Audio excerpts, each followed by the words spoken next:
હાલો મિત્ર, જય શ્રી કૃષ્ણ. સ્વાગત છે તમારા બધાનું આપણા કિચનમાં.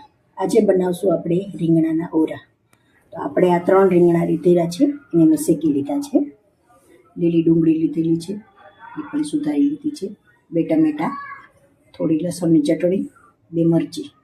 તો હવે આપણે આ રીંગણાને ખોલી લેશું અને મેસરથી મેશ કરી લેશું. રીંગણા મેશ થઈને તૈયાર છે. હવે આપણે તેલ લઈ લેશું.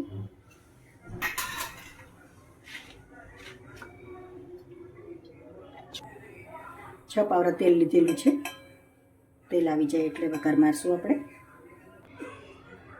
તેલ આપણું આવી ગયું છે. હવે હિંગ મૂકીશું, ટમેટી નાખી દઈશું.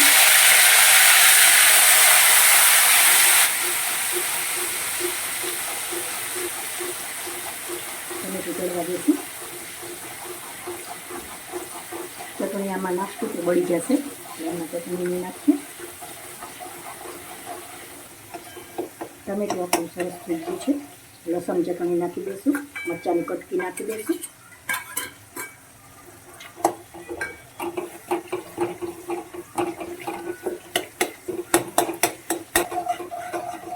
મિક્સ થઈ ગયું છે એટલે હવે ડુંગળી નાખી દઈશું. ડુંગળીને સારી રીતે ચડવા દઈશું આપણે. ટમેટું ને ડુંગળી ચડી જાય એટલે ટેસ્ટ મસ્ત આવે. લીલું લસણ ને ડુંગળી બે આમાં લીધેલું છે મેં.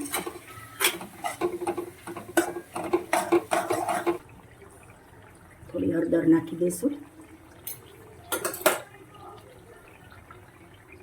લીલું મરચું નાખેલું હતું એટલે મરચાંનો ભૂકો થોડો ઓછો નાખશું.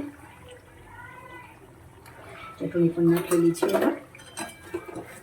ડુંગળી સારી રીતે ચડી છે, થોડી છે, ચડવા દઈશું 2 મિનિટ.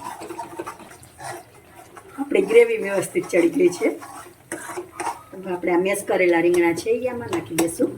જો તેલ ઉપર આવી ગયું છે, સરસ રેડી છે.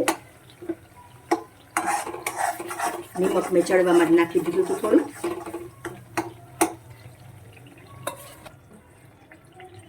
મિક્સ કરી લેશું સારી રીતે.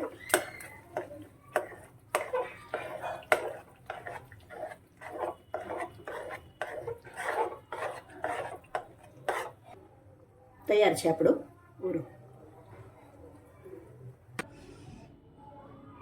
તૈયાર છે આપણો ઓળો રોટલો. જો તમને મારી આ રેસીપી ગમી હોય તો લાઈક કોમેન્ટ કરશો.